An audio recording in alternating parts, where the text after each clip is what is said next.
The deception of weakness. The stars hung like brilliant diamonds against the black canvas of space, indifferent to the drama unfolding beneath them. Earth, a blue-green marble suspended in the void, rotated peacefully on its axis, seemingly unaware that alien eyes had been watching for decades. From their massive warships stationed at the edge of the solar system, the Zarkothian Empire observed humanity with dismissive contempt. Such primitive beings, High Commander Vexnar said, his scaled fingers tapping impatiently against the command console. They've barely managed to reach their own moon, and their pitiful attempts at Mars colonization are laughable at best. The bridge of the Imperial flagship Subjugator hummed with activity as officers prepared for what they anticipated would be a simple conquest. Holographic displays showed detailed scans of Earth's defenses, outdated missile systems, rudimentary satellites, and a handful of space stations that would crumble at the first sign of advanced weaponry. The humans have no unified planetary government, stated Science Officer Maldrek, her amber eyes scanning through data streams. They quarrel among themselves over resources, territories, and ideologies. Their militaries are fragmented across arbitrary national boundaries. Perfect. Vexnar's mouth curled into what passed for a smile among his species. Divided planets fall easily. The Zarkothian Empire has conquered 67 worlds with far more advanced civilizations than this one. What the Zarkothians failed to understand was that appearances could be deceiving. For while humans argued and fought amongst themselves, they possessed an uncanny ability to unite in the face of external threats. History had proven this time and again. Deep beneath the Pacific Ocean, in a facility unknown to most of Earth's population, Admiral Lelina Vasquez stood before a gathering of military leaders from around the world. The underwater command center, known only as Poseidon's Trident, had been constructed in secret over 15 years, funded by a shadow coalition of governments who believed that humanity wasn't alone in the universe, and that first contact might not be peaceful. Ladies and gentlemen, Admiral Vasquez began, her voice steady despite the gravity of the situation. Our deep space monitoring systems have confirmed what we've suspected for months. An alien fleet has entered our solar system and is currently holding position beyond Mars' orbit. Murmurs rippled through the assembled crowd. Though they had prepared for this possibility, the reality of it struck them with fresh intensity. Our stealth satellites have captured images of their vessels, she continued, activating a holographic display at the center of the room. A three-dimensional rendering of massive ships appeared, their design utterly foreign to human architecture. Asymmetrical shapes with biological components integrated into metallic structures. We estimate their fleet consists of 1 capital ship and 27 support vessels. General Wei from the Chinese Space Force leaned forward, and they have made no attempt at communication. None, Vasquez replied. They likely believe we haven't detected them yet. Our passive scanning technologies were specifically designed to appear primitive while actually providing high-resolution intelligence. What's your assessment of their intentions, Admiral? Asked the British representative, his face grim. Vasquez didn't hesitate. Hostile. Their formation is consistent with invasion patterns we theorized. They've positioned themselves to quickly reach Earth while maintaining the ability to intercept any outbound ships. Then it's time to activate Phoenix Protocol, stated President Martinez, the elected leader of the Shadow Coalition.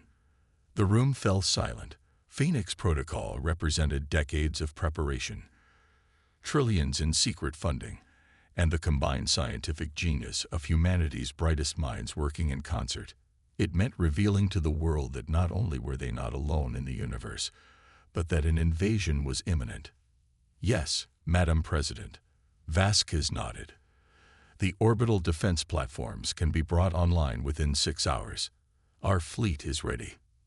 The existence of Earth's secret space fleet would shock not only the approaching aliens but most of humanity as well. Hidden in underground hangars, underwater bases, and disguised facilities across the globe were 300 advanced spacecraft, the product of reverse-engineered technology from a crashed alien vessel discovered in 1947. While publicly, humanity had seemed to progress at a measured pace into space, privately, a quantum leap had occurred. The recovered alien technology had provided insights into propulsion, energy generation, and weapons systems that were centuries beyond Earth's scientific understanding. Rather than revealing this knowledge openly, the Shadow Coalition had decided to develop it in secret, creating a hidden defense force for the day they feared would eventually come. That day had arrived. As the Zarkothian fleet began its approach toward Earth, High Commander Vexnar prepared to deliver his ultimatum to the primitive species below.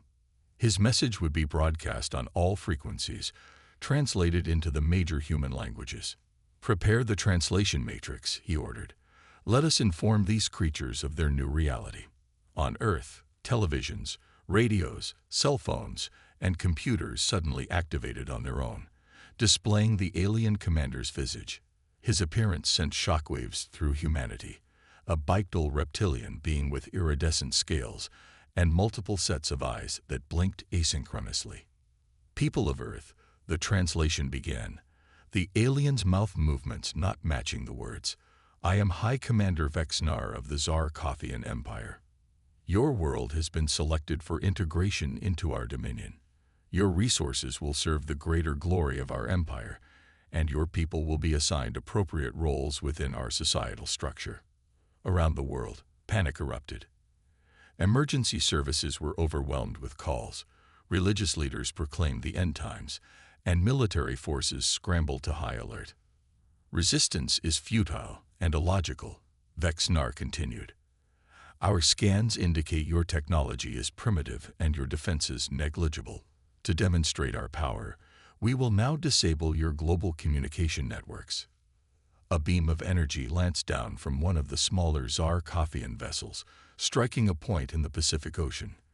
But instead of disrupting Earth's communications, the beam seemed to dissipate harmlessly. In Poseidon's Trident, Admiral Vasquez watched the energy attack with grim satisfaction. "Their targeting is precise, but they've underestimated our countermeasures. The energy absorption grid worked perfectly." President Martinez nodded. "It's time to show them humanity isn't as defenseless as they believe. Initiate Operation Thunderbolt." Throughout the solar system, hidden installations on Mars, Venus, and several asteroids suddenly activated. The seemingly primitive satellites orbiting Earth transformed, deploying advanced weapon systems and shield generators that had been disguised as ordinary communications equipment. On the subjugator, alarms blared as sensors detected the sudden appearance of energy signatures that hadn't been there moments before. "High Commander," the tactical officer shouted, his scales paling with alarm. "Multiple defense platforms are activating around the planet. Our scans didn't detect them. They must have been cloaked or disguised." Vexnar hissed in disbelief. "Impossible. Their technology isn't capable of." His words were cut short as the first salvo from Earth's orbital defense grid struck the forward section of one of his support ships. The vessel's shields flared brilliantly before collapsing, allowing a second barrage to tear through its hull. "Full combat alert," Vexnar roared. "Launch fighter squadrons and prepare the main batteries. These primitives have somehow acquired advanced technology." The space between Earth and the Zarkothian fleet lit up with weapons fire. The aliens, though caught by surprise, were still a formidable military force with centuries of conquest behind them. Their fighters, sleek, organic-looking craft piloted by the Empire's best warriors, streaked toward Earth's defenses. What they encountered next shattered any remaining illusion of an easy victory. Rising from hidden bases on Earth came humanity's secret fleet. Unlike the clunky, utilitarian spacecraft publicly known to exist, these vessels were sleek, hypermodern constructions that combined reversed-engineered alien technology with human innovation. Leading the charge was the EDS Prometheus, Earth's first true battleship, commanded by Captain Sanjay Desai. "All ships maintain formation Delta," Desai ordered, his voice calm despite the momentous nature of their first combat engagement with an alien species. "Remember your training. These may be extraterrestrials, but they bleed just like we do." The Prometheus and its escort vessels accelerated toward the incoming Zarkothian fighters, their point defense systems tracking and firing with computer-assisted precision. Dozens of alien craft erupted into balls of flame before they could even engage. In Poseidon's Trident, Admiral Vasquez addressed the world's leaders and military commanders. The Zarkothians expected to find a primitive species ready for harvesting. Instead, they've encountered humanity at its most determined. "We've studied the recovered technology for decades, improving upon it and adapting it to our unique approaches to warfare." On screen, they watched as Earth's fleet engaged the aliens in the first interspecies battle in human history. The Zarkothians, despite their initial shock, fought with the discipline of a species that had conquered dozens of worlds. Their larger vessels began to position themselves for a concentrated attack on Earth's defenses. "They're targeting our orbital platforms," reported General Wei, pointing to the tactical display. As expected, Vasquez nodded. "Initiate Phase 2. Across the solar system, additional human ships emerged from hiding places among the asteroid belt and the moons of Jupiter and Saturn. This reserve fleet had been stationed far from Earth, specifically to outflank any attacking force." On the bridge of the Subjugator, High Commander Vexnar watched in growing horror as new enemy contacts appeared on his tactical display, threatening to encircle his fleet. "How is this possible?" he demanded. Their space program showed no signs of this capability. Their public transmissions, their visible technology, all of it suggested a species barely capable of reaching their own moon. Science Officer Maldrek's voice was tight with stress. "Commander, I believe we have been deceived. The humans must have been aware of the existence of spacefaring species for some time. They've been preparing for this encounter." "Preparing?" Vexnar hissed. "They've been waiting for us." The realization struck the commander like a physical blow. The Zarkothian Empire had conquered many worlds by first observing them covertly, assessing their technological level, and then striking with overwhelming force against unprepared populations. But the humans had somehow detected their presence and hidden their true capabilities, creating the perfect trap. As Earth's fleet closed in from multiple directions, the first true battle for humanity's future began to unfold against the backdrop of stars. The Zarkothians fought with the ferocity of cornered predators, their weapons cutting through space with deadly energy. Captain Desai's voice echoed through the command channel as the Prometheus engaged directly with one of the alien destroyers. For Earth and all humanity. The human ships moved with precision and coordination that surprised even their alien opponents. Smaller, faster craft darted between the larger Zarkothian vessels, targeting engines and weapon systems with surgical strikes before withdrawing. On Earth, people watched the battle through hastily aimed telescopes and live streams from civilian satellites that had survived the initial exchange. What they witnessed was both terrifying and inspiring. Humanity's hidden guardians fighting against an enemy from beyond the stars. As the first phase of the battle reached its crescendo, one thing became abundantly clear to both sides. The Zarkothian Empire had made a catastrophic error in judgment. They had targeted what they perceived as a weak, divided species, only to discover that humanity's greatest strength lay in its ability to unite against existential threats. The deception of weakness had worked perfectly, and now Earth's fleet was unleashing its fury against those who had sought to conquer it. The battle was far from over, but the opening gambit had gone to humanity. The Zarkothians would learn, as so many human adversaries had throughout history, that underestimating your enemy was often the first step toward defeat. As the stars continued their cold, distant watch, the fate of two species hung in the balance amid the fire and fury of space combat. Earth had revealed its true strength, but the Zarkothian Empire had not survived for millennia by admitting defeat easily. The real test of humanity's resolve was just beginning. The turning of tides. The vacuum of space conducted no sound, Yet the battle between humanity and the Zarkothian invaders seemed to roar with intensity. Energy weapons carved luminous paths between vessels, while explosions bloomed like silent flowers against the backdrop of stars. The initial shock of Earth's hidden fleet had given humans a momentary advantage, but the aliens were rapidly adapting their tactics. High Commander Vexnar had not risen to command the Empire's foremost invasion fleet by succumbing to surprise. Though his scaled face remained impassive, rage burned within him. Rage at being deceived, at underestimating these supposedly primitive beings, and at the prospect of failure before his emperor. "Reconfigure our attack formation," he ordered, his voice cutting through the tense atmosphere on the subjugator's bridge. "Move the heavy cruisers to the vanguard, and concentrate fire on their flagship." Around him, Zarkothian officers worked with practiced efficiency, their six-fingered hands dancing over control interfaces. The massive warships began to reposition, bringing their most powerful weapons to bear against the human fleet. The humans fight well for a species that has never encountered interstellar combat, observed Maldrek, her analytical mind already cataloging their tactics. Their maneuvers suggest preparation against our specific technologies. Vexnar hissed softly. "They've been studying us. The question is, how?" The answer lay 77 years in Earth's past.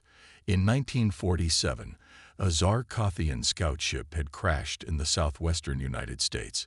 While the public had been fed stories of weather balloons and test flights, the recovered technology and lone surviving alien had given humanity its first glimpse of what waited among the stars. More importantly, it had provided warning of the Empire's methodical expansion. Aboard the EDS Prometheus, Captain Sanjay Desai watched as the alien fleet reorganized into a more aggressive formation. Blood trickled from a cut on his forehead where a power surge had thrown him against a console, but his focus remained unwavering.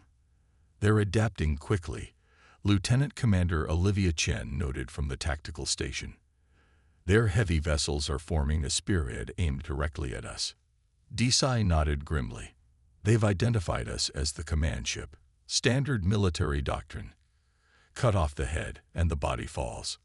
"Incoming transmission from Poseidon's Trident," reported Communications Officer Jackson. "Admiral Vasquez is coordinating the next phase." Admiral Elena Vasquez's face appeared on the main view screen, her expression composed despite the chaos unfolding across the solar system. "Captain Desai, the Zarkothians are regrouping for a concentrated assault. Execute Maneuver Hydra immediately." "Understood, Admiral," Desai replied. "Prometheus will play its part." As the connection closed, Desai turned to his bridge crew. "You heard the Admiral. Prepare for Maneuver Hydra. Navigation.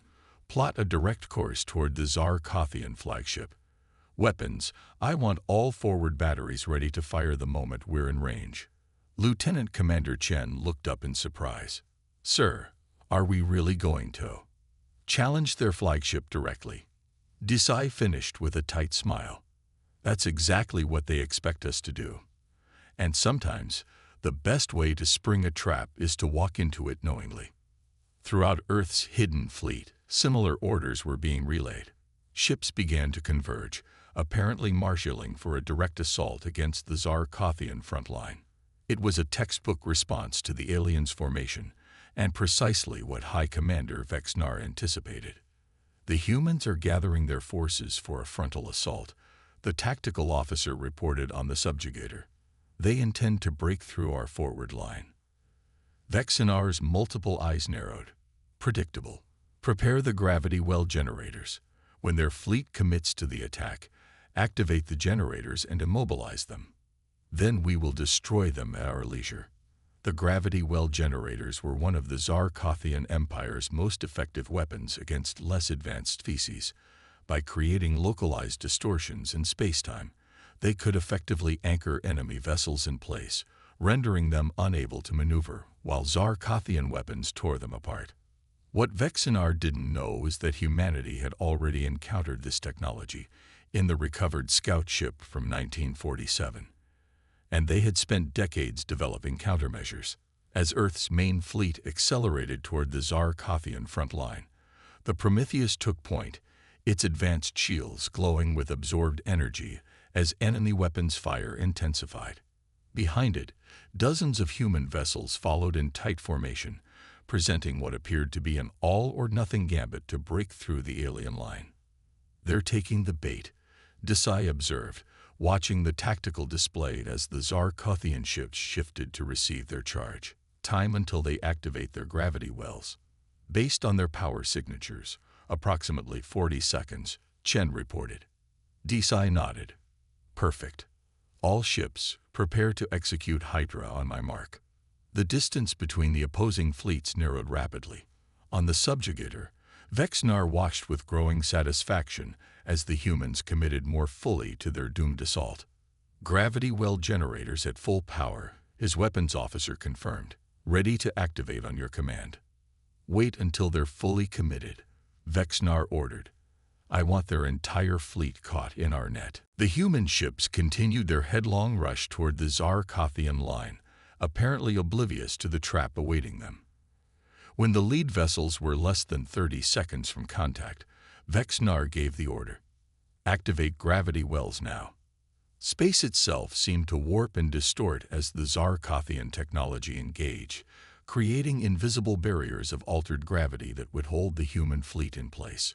But at that exact moment, Captain Desai gave his own command. "Execute Hydra." What happened next left the Zarkothians in stunned disbelief. Instead of becoming ensnared in the gravity wells, the human vessels suddenly split into 3 distinct groups. The central force, led by the Prometheus, deployed previously hidden countermeasure devices that created localized anti-gravity fields, nullifying the Zarkothian trap. Meanwhile, the 2 flanking groups veered sharply away, bypassing the gravity wells entirely and accelerating toward the vulnerable sides of the alien formation. But the true surprise came from behind the Zarkothian fleet, hidden among the debris of destroyed vessels and using advanced stealth technology. A strike force of smaller human craft had positioned themselves in the aliens' rear.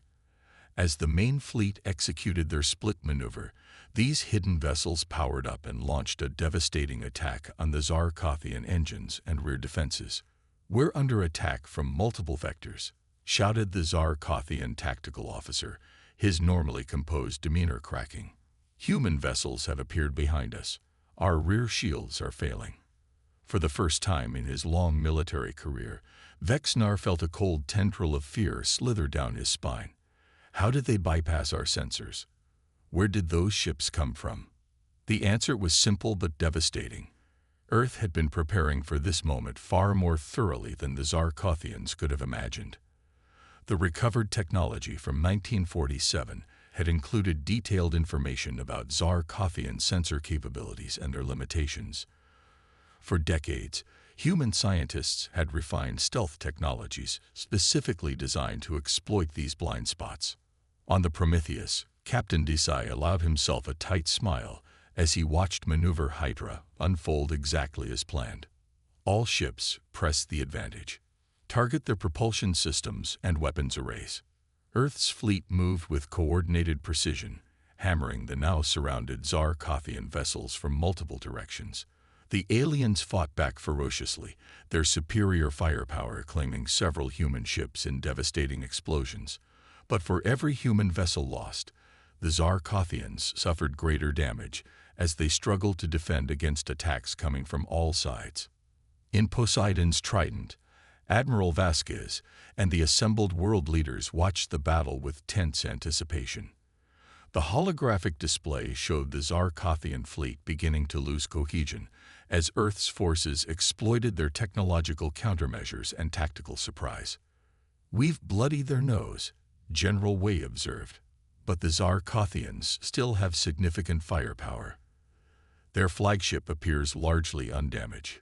"That's our next target," Vasquez replied. "We need to remove their command and control capability."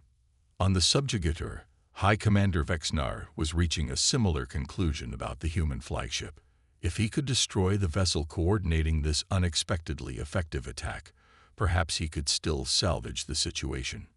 Divert all available power to forward weapons, he ordered. Target the human command ship and prepare to fire the main particle cannon. As his crew rushed to comply, Science Officer Maldrek approached his command chair. High Commander, I have been analyzing the human counterattack.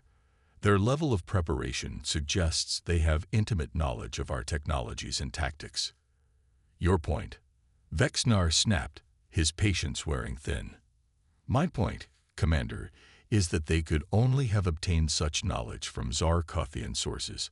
I believe they recovered technology from one of our missing scout ships, likely the one that disappeared in this system 7 decades ago. Vexinar's eyes widened as the implications sank in. The Empire had dismissed the lost scout as a casualty of space phenomena. But if these humans had recovered it, studied it, and used that knowledge to prepare for invasion, they've been waiting for us, he realized aloud. This entire primitive facade, it was all to lure us into underestimating them. Before Maldrek could respond, the tactical officer shouted a warning. Enemy flagship approaching rapidly. They're on a direct intercept course. The Prometheus was indeed bearing down on the subjugator, its engines pushed beyond safe limits as it charged through the chaos of battle. Captain Desai stood at the center of his bridge, projecting a calm he didn't entirely feel as warning lights flashed across engineering consoles. Hull integrity at 72% and falling, reported Chief Engineer Patel over the comms. The alien flagship's targeting systems are locked on us. Their main weapon is powering up. Evasive pattern Delta, Desai ordered, and prepare to deploy the Excalibur device. The Excalibur device represented humanity's greatest technological achievement, a weapon system derived from the fundamental principles of the recovered alien technology, but developed in directions the Zarkothians had never explored. It was untested in actual combat, but theoretical models suggested it could disable even the most powerful Zarkothian shields. As the subjugator's main particle cannon reached full power, the Prometheus executed a series of rapid, unpredictable maneuvers, throwing off the aliens' targeting algorithms. Energy beams lanced through space where the human ship had been moments before, missing by mere meters. Excalibur device ready, Lieutenant Commander Chen reported, her finger hovering over the activation control. Desai took a deep breath. Fire. What emerged from the Prometheus wasn't a conventional beam or projectile, but a pulse of energy that distorted space itself as it traveled. When it struck the subjugator's shields, the result was immediate and dramatic. Instead of being absorbed or deflected, the pulse seemed to phase through the shields entirely before interacting with the ship's power systems. Throughout the Zarkothian flagship, energy conduits overloaded and control systems failed in cascading sequence. On the darkened bridge of the subjugator, emergency lighting cast an eerie glow over the confused and frightened crew. Vexnar pulled himself up from the deck where the initial impact had thrown him. Status report, he demanded, though his voice lacked its usual authoritative resonance. Main power offline, a junior officer responded, checking systems at a terminal still partially functioning. Weapons, shields, and propulsion are non-operational. Secondary systems are failing across all decks. Vexnar turned to Maldrek, who was already analyzing the attack with a portable scanner. What did they hit us with? Unknown, she admitted, her scientific curiosity momentarily overriding the dire situation. It appears to be a targeted phase shift disruption, technology we theorized but never successfully developed. The implications were staggering. Not only had humans recovered and understood Zarkothian technology, but they had improved upon it in ways the Empire hadn't achieved. As this realization sank in, Vexinar's communication officer interrupted with unexpected news. Commander, we're receiving a transmission from the human flagship. Vexinar straightened his posture, determined to face this unexpected defeat with the dignity befitting his rank. Put it through.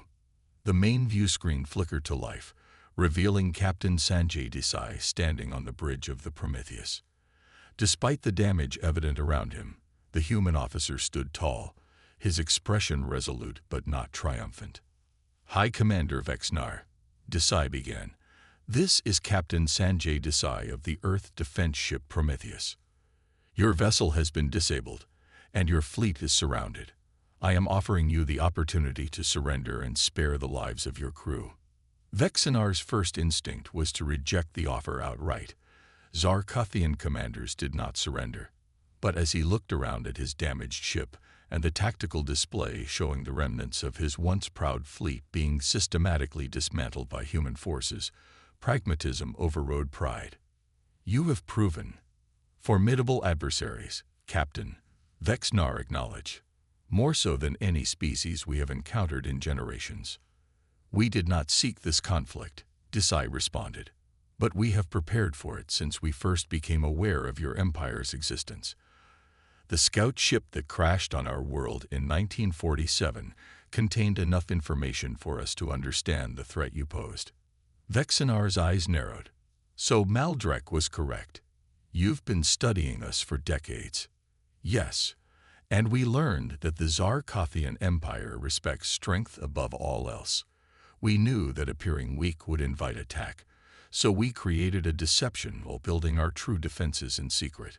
The human captain's strategy was as impressive as it was unexpected. Zarkothian military doctrine had never considered that a species might deliberately downplay their capabilities to such an extent. After a moment of consideration, Vexnar made his decision. I will agree to discuss terms of surrender, Captain Desai. But know this, the Zarkothian Empire spans hundreds of star systems. This defeat, while unprecedented, is merely one setback. Perhaps, Desai acknowledged, but it should give your empire reason to reconsider its policy of conquest. Earth is prepared to establish diplomatic relations with the Zarkothians, but we will never accept subjugation. As news of the victory spread across Earth, people emerged from shelters and safe rooms to look up at the sky with new understanding. The universe had suddenly become much larger and more complex, but humanity had proven itself equal to the challenge. Aboard the Prometheus, Captain Desai stood at the viewport, gazing at the stars that now represented not just beauty but possibility and peril in equal measure. Lieutenant Commander Chen joined him, her uniform bearing the marks of battle. Do you think they'll be back? She asked quietly. Desai considered the question carefully before responding. Not to conquer, I think. The Zarkothians respect strength, and we've demonstrated ours today. But they'll return. Whether as enemies seeking revenge or potential allies remains to be seen. Either way, Chen said, we'll be ready. Desai nodded, watching as Earth's fleet maintained its protective formation around their home planet.